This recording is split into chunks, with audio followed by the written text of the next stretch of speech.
ela não foi resgatada do pecado, aleluia, para o Deus eterno, com preço de prata e ouro, não. Aleluia, Jesus Cristo, ele pagou o preço pelo meu, aleluia, pecado, pelo teu pecado. A Bíblia vai nos relatar que, aleluia, as ovelhas da casa de Israel estavam desgarradas como ovelhas sem pastor. Antes que Jesus de Nazaré viesse pisar no solo dessa terra, Deus começa agora a usar os salmistas, começa a usar os profetas e profetizar a respeito do Emanuel, o Deus conosco. A Bíblia nos mostra que Isaías vai dizer que do ventre de uma mulher nasceria aleluia, um Emanuel, o Deus maravilhoso, conselheiro, Deus forte, príncipe da eternidade. A Bíblia também vai nos relatar, aleluia, que Isaías profetiza dizendo, aleluia, que este Emanuel, ele ia resgatar o povo, que ele sofreria, aleluia, pelo povo, ele seria desprezado pelo povo, ele ia falar, mas o povo não ia entender, ele ia verbalizar, mas o povo não ia compreender, para que, aleluia, a salvação também recaísse não apenas sobre Israel, mas era oportuno que o príncipe da vida fosse rejeitado. Você pode observar que no livro de João, capítulo 1, versículo 11, aleluia, vai descrever dizendo que Jesus veio para os que eram seus, os seus não receberam. As pessoas de Jerusalém não receberam a Cristo, por quê? Porque estavam debaixo de uma profecia. Até hoje Israel está debaixo de uma profecia. Jesus veio para os que eram seus e os seus não o receberam. Mas todos quanto receberam, Deus deu o direito de ser chamado filho de Deus. Eu abro um parênteses aqui. Só pode dizer: Pai nosso que está no céu, santificado seja o teu nome, venha a nós o teu reino e seja feita a tua vontade. Quem, aleluia, quem quer realmente a vontade de Deus, os israelitas, eles esperavam um príncipe, aleluia, que vinha guerrear, aleluia, contra os seus adversários. Mas eles não entendem, irmão, que o maior adversário da nossa alma não é visível. O maior adversário da nossa alma é espiritual, pois a nossa luta, igreja, ela não é contra a carne e o sangue, mas ela é contra principados e potestades. É por isso que o apóstolo Paulo, ele chega a dizer, aleluia, revestivos de toda a armadura de Deus. Aleluia, se você ler lá na carta aos Efésios, capítulo 6, versículo 10, ele vai dizer para os irmãos de Efésios, assim, ó, revestivos de toda a armadura de Deus. Isso mostra um combate espiritual, irmão. Para que nós vamos se revestir? Para que nós vamos colocar um capacete? Para que nós vamos colocar um escudo? Para que nós vamos pegar uma espada? Aleluia! É oportuno salientar que, aleluia, todas essas passagens, elas parábolas. Jesus, ele pegava as coisas naturais, as coisas apalpáveis, para simbolizar as coisas espirituais. Quando, aleluia, se Jesus estivesse aqui pregando para vocês, ele ia pegar esse, como é que fala? É um potinho de azeite? É um jarro de azeite. Jesus ia pegar esse jarro de azeite e ele ia pregar para você. Esse jarro ia simbolizar eu e você. E esse azeite ia simbolizar o Espírito Santo na minha, na tua vida. Aleluia. O que você tem dentro de você, irmão? Louvado seja o nome do Senhor. Então, aleluia, quando Jesus veio, a casa de Israel estava bagunçada. O povo estava desgarrado. Nesta época, os sacerdotes e o sumo sacerdote, a saber, Anás e Caifás, aleluia, estavam tomando conta do templo, a qual Salomão edificou para adoração ao Senhor.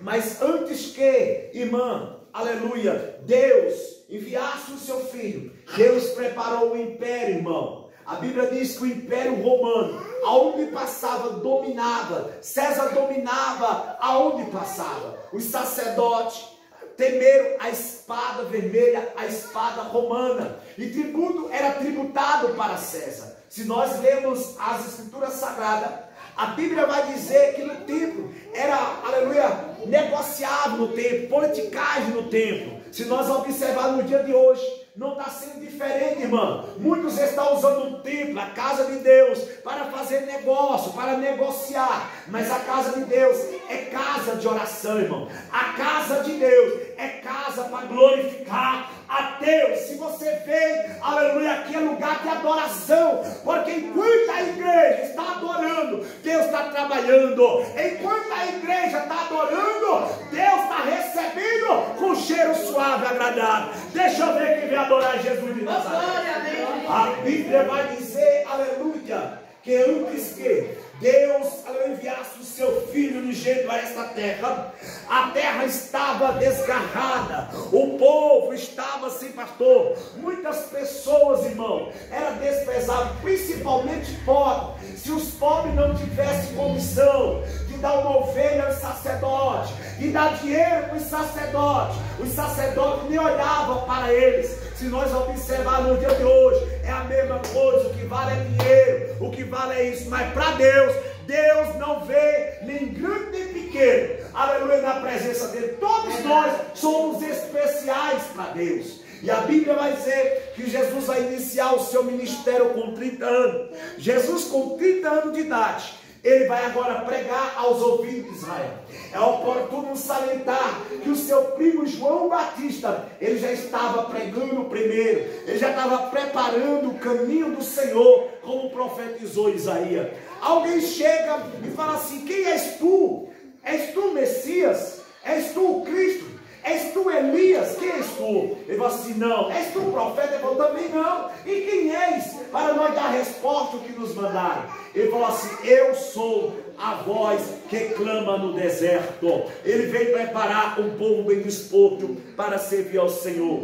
Muitos se perguntam: quem és, missionário? Eu sou, aleluia, a voz que clama também no deserto. Porque Deus está, irmão, aleluia, aguardando aqueles que se dispõem para levar a sua palavra. Nós, aleluia, saímos ali da cidade de Mutantes para cá, para falar que Jesus é poderoso. Jesus é a nossa única esperança, irmão.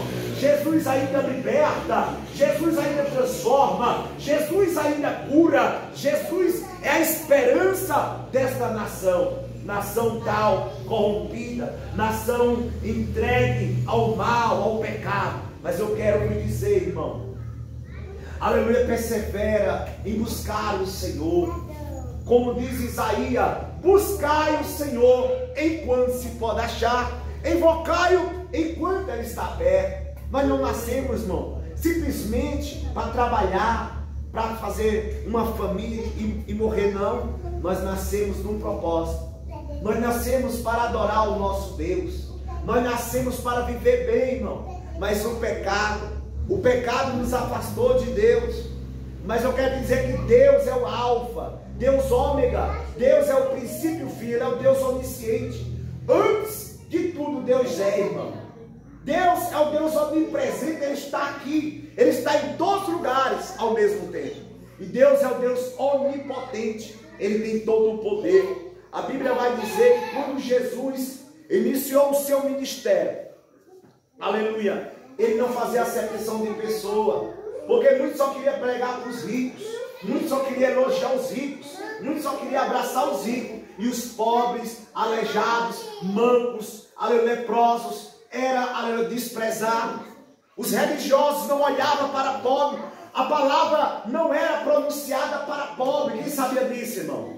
O evangelho, quando Jesus começou a pregar, aleluia, foi anunciado o evangelho aos pobres, aos cegos viram, aos surdos ouviram, e os aleijados andaram, e o nome do Senhor foi e é glorificado nessa noite. Então eles ficaram atônitos, né? Por quê? Porque Jesus, ele não fazia acepção de pessoa.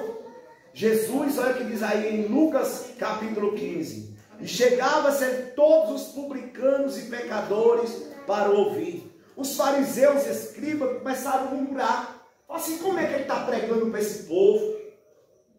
Como é que ele está evangelizando para esse povo? Esse povo é pecador. Aí por isso que Jesus, ele vai, aleluia, lançar esta parábola.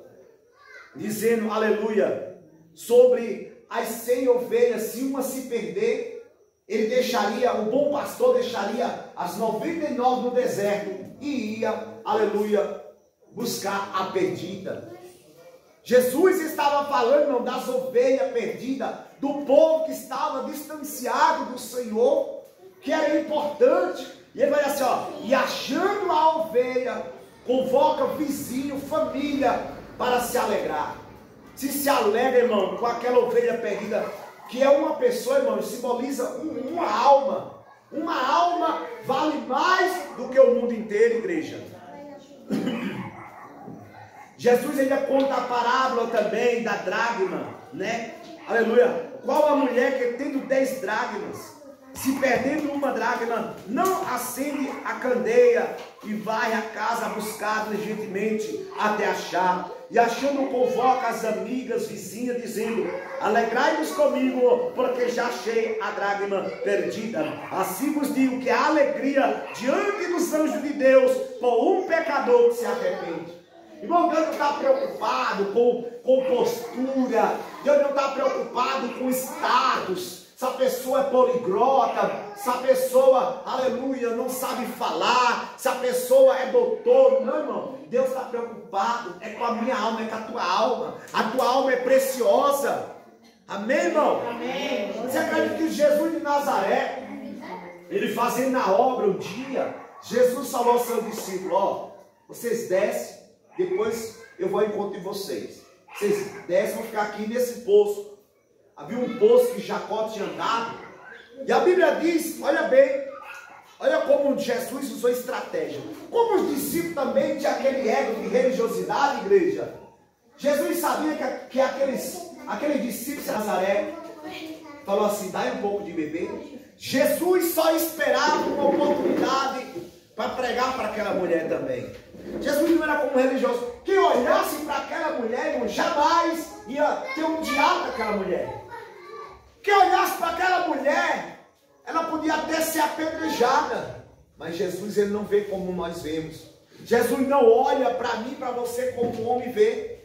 O homem nos vê, irmão, e começa a pensar assim, ó, essa aí não tem jeito. Essa aí não tem jeito. Mas eu quero te dizer que Deus não veio para, aleluia, os santos. Muitas pessoas pensam, irmão, que Jesus veio para os santos, não, Jesus veio para mim e para você. A Bíblia vai dizer que quando Jesus pede água àquela mulher samaritana, ela fala assim, como você não é judeu, pede água a mim, que sou mulher samaritana. Aí Jesus olha para ela, olha para Jesus, Jesus está sentadinho lá, o poço é fundo, e não tem com que tirar, como tu vai me dar água viva?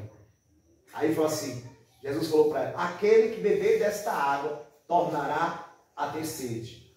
Mas aquele que beber da água que eu lhe der, nunca mais terá sede. Pois a água que eu lhe der, se tornará uma fonte que jorra para a vida eterna. Quem está entendendo? A palavra do Senhor vai nos relatar, meus queridos, amados irmãos, é tocar no caráter dela, falar, você é assim, assado. Não, Jesus foi trabalhando nela, Jesus foi moldando ela. Jesus tem uma forma especial de falar comigo, com você, irmão. É por isso que eu não vejo mais pessoas se rendendo a Cristo, porque as pessoas querem vomitar santidade, quer mostrar o que não é, quer ser bom, quer ser grande. Não, bom é Deus, grande é Deus, nós é pó, nós é cinza, nós é dependente do Espírito Santo, igreja. Aleluia! A Bíblia vai dizer que Jesus falou, vá e chame o teu marido. Ela falou, não tenho marido. Jesus falou, disseste bem, porque tu já tivesse 5 maridos, e o que tu tem não é teu. Ela tinha tido 5 homens, o que ela tinha ainda não era dela, estava com o marido dos outros ainda. Ela se assustou. Falou, como tu sabe isso? Veja que tu és profeta.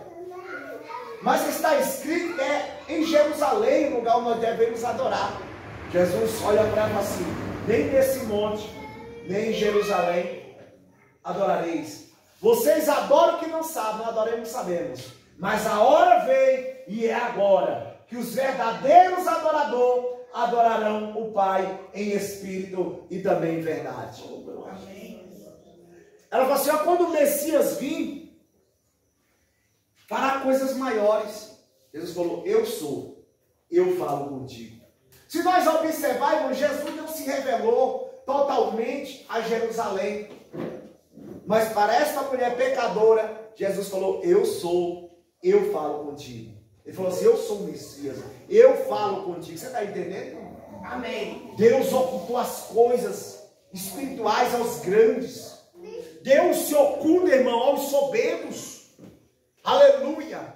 Quem olhar para você, quem olhasse para mim, não dá nada. Você, esse aí é pequeno, esse aí não é nada. Mas eu quero te dizer que é aos pequenos que Deus se revela. Deus resiste os soberbos. Deus se esconde dos grandes e sábios e se revela para mim e para você nessa noite. Amém. A palavra do Senhor vai nos relatar, aleluia, que Jesus de Nazaré, aleluia, vai ter aquele diálogo com ela. E quando Jesus de Nazaré tem esse diálogo com ela, ela vê que Jesus é o Messias. E ela desce e anuncia, olha, tem um homem que falou coisas grandes da minha vida. Porventura não é esse o Cristo? E todos de Samaria foram ao encontro. E Jesus pregou 2 dias. Aleluia. Aquela mulher virou uma missionária, irmão. Aquela mulher virou uma missionária e foi e anunciou a Jesus de Nazaré. Mas voltando aqui para o texto, o contexto bíblico, Jesus pregava por parábola, irmão. Jesus pegava as coisas naturais para simbolizar as coisas espirituais. A Bíblia vai nos relatar também que Jesus vai falar sobre o filho pródigo, que havia um homem que tinha 2 filhos, aleluia. Havia um homem que tinha 2 filhos, mas moço deles pediu ao pai, dai-me a parte dos meus bens que me pertencem. E ele repartiu por ele a fazenda. E pouco dia depois, o filho mais novo, ajuntando tudo, partiu para uma terra longe. E ele despedaçou tudo que tinha. Amém? Isso tudo simboliza a casa de Israel, o povo, irmão, que, aleluia, abandonaram o Senhor.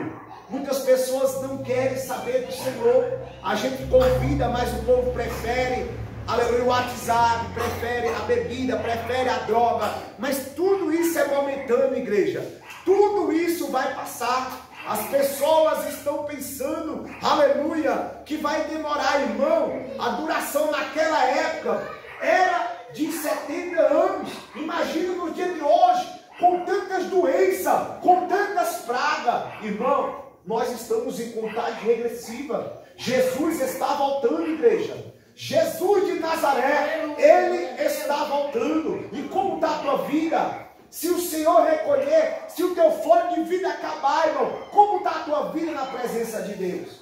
Verdade. Amém, irmão? Aleluia. Muitas pessoas estão preocupadas de amanhã, nem sabem se haverá o amanhã. Jesus te ama. E o amor de Deus por cada um de nós foi dar o seu filho para morrer em nosso lugar. Jesus já morreu a segunda morte. Você sabia que há 2 mortes? Quem sabia disso, irmão? A morte física e a morte espiritual. A morte física, se Jesus não voltar, todos nós vamos provar dela um dia. Agora, a morte espiritual, irmão, é quando Jesus de Nazaré voltar. Amém? Quando Jesus de Nazaré for julgar os vivos e os mortos, que abriu o livro da vida, lá tem que estar o meu e o teu nome no cartório celestial. A Bíblia mostra em Apocalipse, capítulo 20, verso 11, que os grandes, pequenos, aleluia, vão comparecer perante o Senhor para ser julgado. E haverá também o segundo livro, que é o livro da vida. E o meu nome, o teu nome, tem que estar escrito lá. E como o nosso nome pode estar escrito lá? Se nós confessar Jesus Cristo como o nosso único e suficiente Salvador. Mas, irmão, o Evangelho tem que ter renúncia. Já não se prega mais sobre renúncia. Por que não se prega sobre renúncia, igreja? Porque o povo não quer ouvir isso, renúncia. O Evangelho tem que ter cruz. Por que ele não prega mais sobre cruz? Porque o povo não quer ouvir isso. O Evangelho que está sendo pregado hoje é que Deus só quer o coração. Eu quero te dizer que Deus não é açougueiro, irmão. Deus não quer coração de ninguém, Deus quer nós por completo. Aleluia, eu e você somos templo do Espírito Santo de Deus. As pessoas falam, não, irmão, Deus só quer o coração, não sei o que, é mentira. Eu e você somos templo do Espírito Santo de Deus. Por que as pessoas não pregam sobre a cruz? Porque falar de cruz, aleluia, é falar de sofrimento. Muitos falam assim, o evangelho, eu não vou para o evangelho porque eu não dou conta. Quem liberta é Deus, quem transforma é Deus. Ninguém dá conta de servir ao Senhor, você sabia disso? Nosso Deus, ele é tão santo que ele não suporta pecado. E quem não peca, igreja? Quem não comete falha? Mas o sangue de Jesus Cristo nos purifica de todo o pecado. Amém? Amém. E a Bíblia vai dizer, aleluia, que ele e João, aleluia, preparou um povo bem disposto para servir ao Senhor. A Bíblia vai dizer aqui que a pregação de João, para que o povo se arrependesse, e todos iam a João, irmão, lá no deserto da Judéia, aleluia, confessando os seus pecados e sendo batizado no batismo, aleluia, confessando que só o Senhor é Deus. Aleluia. A Bíblia vai dizer, aleluia, que todos quanto, irmão, quiserem ser salvos, lave as suas vestiduras no sangue do Cordeiro. Irmãos, você está vendo a frieza espiritual? Chama para o churrasco para você ver se aqui não enche, irmão. Ó, tem um churrasco lá na igreja, carne assada, moço, eu vou lá. Tem igreja que eu já fui, eu convido o povo da igreja, porque eu não prego só na igreja, eu prego nas ruas também. Eu prego na feira, quem me acompanha nas redes sociais vê. Aonde Deus me deu a oportunidade, eu estou falando de Jesus. E muitas vezes, irmãos, eu convido o povo. Sabe o que o povo fala? Vai ter janta na igreja? Vai ter a janta da palavra. Quer vir para a igreja comer. Mas nós estamos comendo, mas é a palavra, igreja. Amém. Aleluia. Nós estamos se alimentando nossa alma. Eu venho te dizer, você que já aceitou Jesus, não desista dos caminhos do Senhor. Irmãos, o que está para vir aí é sério. Jesus está voltando. Olha o tanto de mortandade, né? Como é que fala esse negócio aí da D? Epidemia. Epidemia. Você está vendo um mosquito matando uma multidão de gente, irmão? Você está vendo, irmão?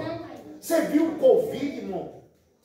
A terra fedeu, tanta pessoa que morreu. Você está vendo, irmão, a corrupção? Você está vendo a frieza espiritual? As pessoas virando as portas para Deus. Você convida para a igreja, você vê a resistência das pessoas. Ô irmão, vai lá na igreja, Deus tem uma palavra para você, o povo não quer. Por quê, irmão? O povo quer atizar, porque é social. Irmãos, vamos se voltar para Deus. Tudo tem o seu tempo, é tempo de nós se humilhar na presença do Senhor. É tempo de nós buscar a face do Senhor, igreja. Jesus está voltando. Ei, quero te dizer um negócio. Jesus pode voltar para mim hoje. Amém. Jesus pode voltar para você hoje. Você sabia disso? E como está a nossa vida na presença de Deus? Vai desistir por causa da luta? Vai desistir por causa da perseguição? Jesus não mentiu. Jesus falou, irmão, ó. Em Lucas, capítulo 9, verso 23, disse Jesus: aqueles que quiserem me seguir, renuncie a si mesmo. Tome cada dia a sua cruz e me siga. Ó, tome cada dia, todos os dias, nós temos que se renunciar. Todos os dias, nós temos que tomar a nossa cruz. É por isso que muitos não querem, porque não querem renunciar ao pecado. Não querem renunciar o mal, os prazeres. Mas eu quero dizer, irmão, que é melhor nós sofrer com Cristo um momentinho e um dia estar com Ele, do que nós gozar tudo que o diabo está oferecendo aí e ir para o fogo eterno. Porque Jesus já fez de tudo. Alguém fala assim, Deus não é mau não, missionário, para nos lançar no inferno. Não, Ele não é mau, é sua escolha. Deus já colocou dois caminhos igreja. E quem sabe que é o caminho? Quem sabe? Quem sabe qual é o caminho? João, capítulo 14, verso 6. Disse-lhe Jesus: eu sou o caminho, eu sou a ver, e eu sou a... E ninguém vai ao Pai a não ser por mim. Não tem outro. Esses caminhos tem por aí, irmão, de muitas seitas.